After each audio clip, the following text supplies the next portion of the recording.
Welcome back everybody. We're just a few days away from 3.27 Keepers of the Flame League start, and I know how hard it can be to pick up a league starter. So, I've put together a list of best contenders to help you make a decision. Here is how I picked the build for this list.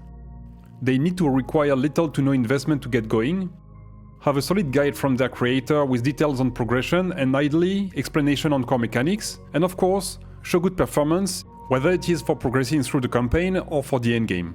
All this will guarantee you to have a good time with any build on this list. I am very excited to share this one with you because it looks like we have the best variety of builds we've ever seen in years.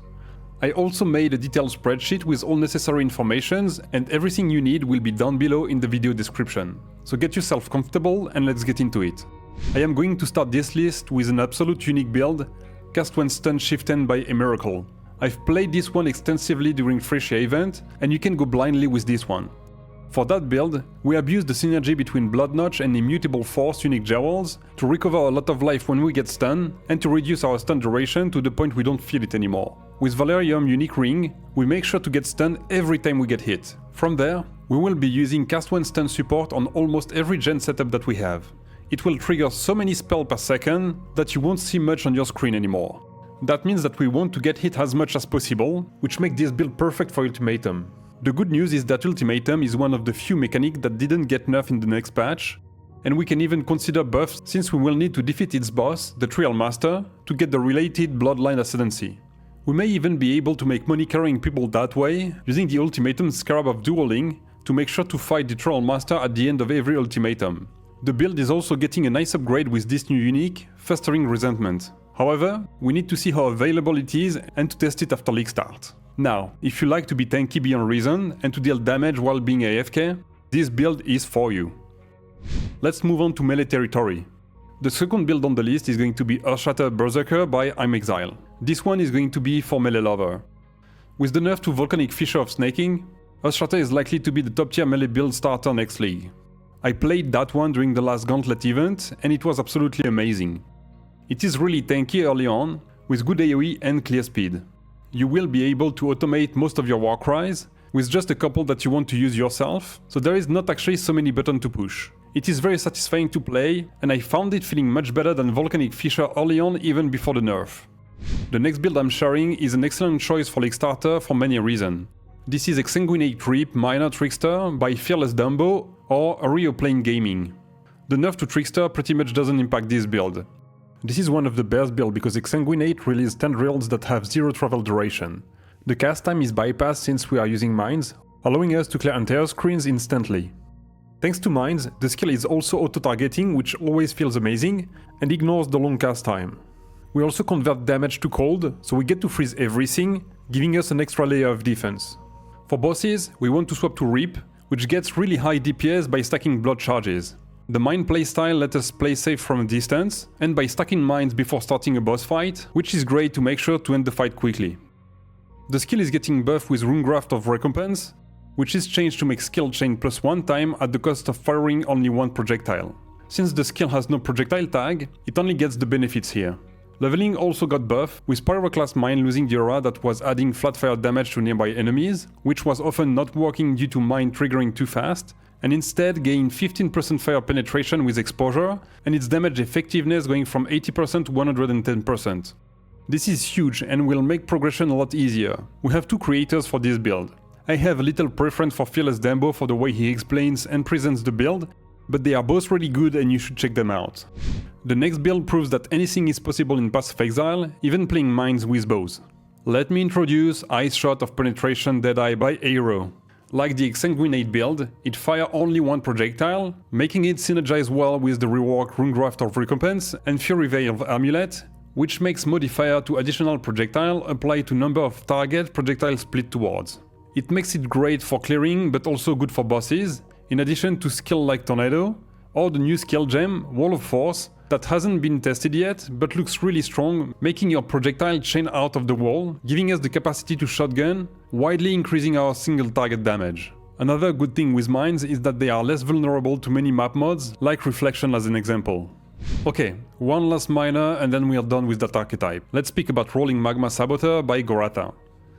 It is really cheap to get together, and progression will be easy with Pyroclast Mine as we said before. It has an amazing clear and good single target due to the mechanic of rolling magma and its interaction with returning projectile that we get from Saboteur Ascendancy. The projectile will bounce multiple times, and returning projectile mechanic makes it bounce back and forth, making damage able to overlap and boosting our single target DPS. Fire spells are amazing for leveling, so you will have no issue from start to endgame with this build.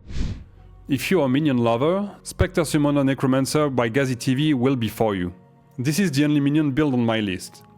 We had to say goodbye to Bama since it has been obliterated on the patch note. Spectres, on the other hand, have received some love from the developers. Whether it's offensively with Fal's Bloodline, or defensively with Katarina's Bloodline, giving us a whopping 120% increased global defense.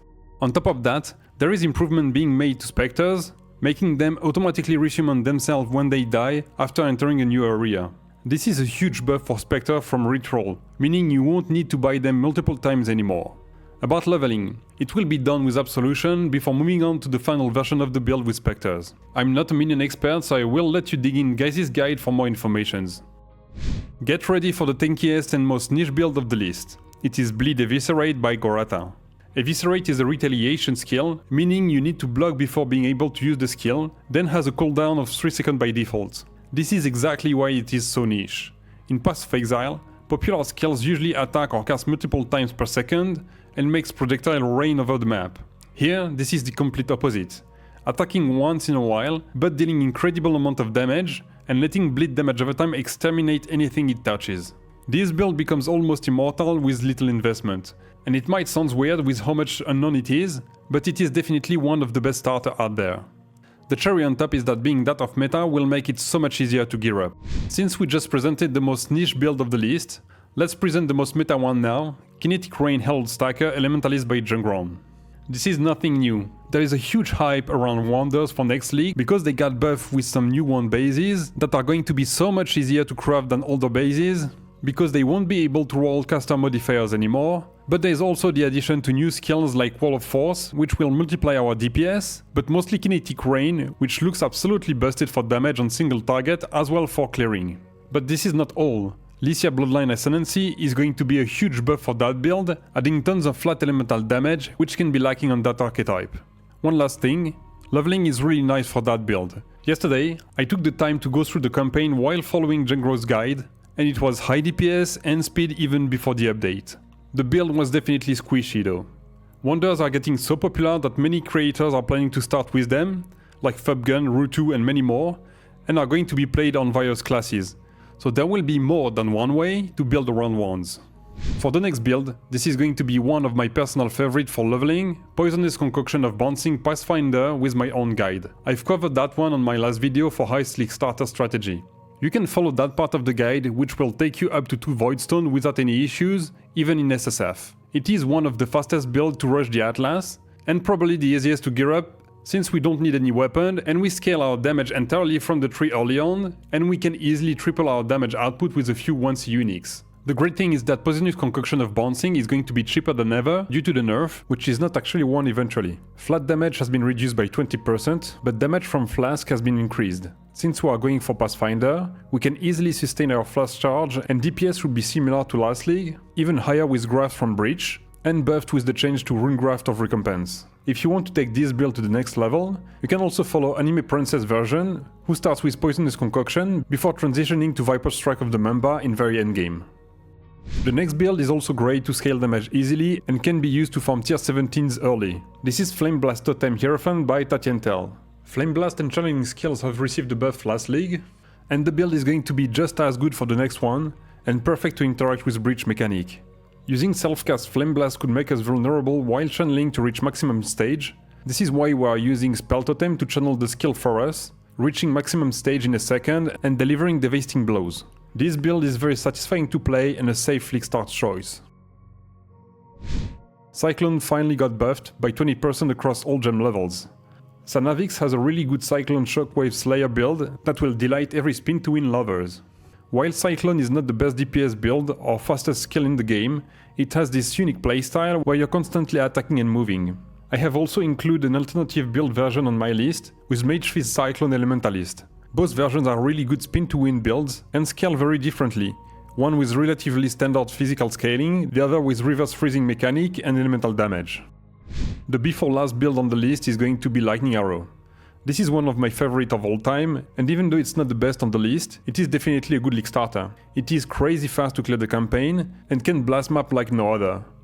If you're getting into this build, this is because you want to blast map at light speed and you like bow builds. It should be really good for the new breach mechanic, but not the best to kill their bosses. This build is one of the most fun out there once Headhunter becomes cheaper, and it will, just like the last 3 leagues at least, where the price started at about 80 divines on week 1, down to 20 divines after a couple weeks. If you never gave it a try, you should definitely at some point. You can follow Fubgun's guide, he has been playing that build extensively. And we made it to the final build of the list. But before that, if the video was useful, don't forget to like, share and subscribe, it really helps a lot. The last build will be Righteous Fire Chieftain by Pox. I am showing this one last because this is the one with the lowest performance, but it is really good for 2 types of players. Beginners and players who want a chill gameplay. If you are in this situation, look no further. This build probably has the biggest documentation of PoE history and a huge community behind it, which makes it perfect for new players. It is really tanky and constantly deals damage around your character, which makes it very forgiving when you're making mistakes while fighting bosses or facing new game's mechanic. With that build, you set yourself on fire, creating a burning area around you, which will kill most things that comes along your path. For single target DPS, you will boost your damage with Fire Trap. Leveling is just a blast, especially from Act 2 once you get the Fire Mastery, which grants you life regeneration per uncapped fire resistance. From there, you will be using Righteous Fire all the way down to endgame. And this is it for my top league starter list. I'm really glad to see the diversity of build this league has to offer, and I cannot wait to see how the meta is gonna shift over the next few weeks. If there was a build you wish that was on this list, let us know in the comments. I wish you an amazing league start. This is by far the best time of the season, so enjoy it, and until my next video, take care of yourself and bye! Last night I had a dream, dropped the mirror on stream. Oh my god, what's so clean, best thing I've ever seen. Dans peu mirror, dans peu mirror, dans peu mirror. Dans peu mirror, dans peu mirror, dans peu mirror.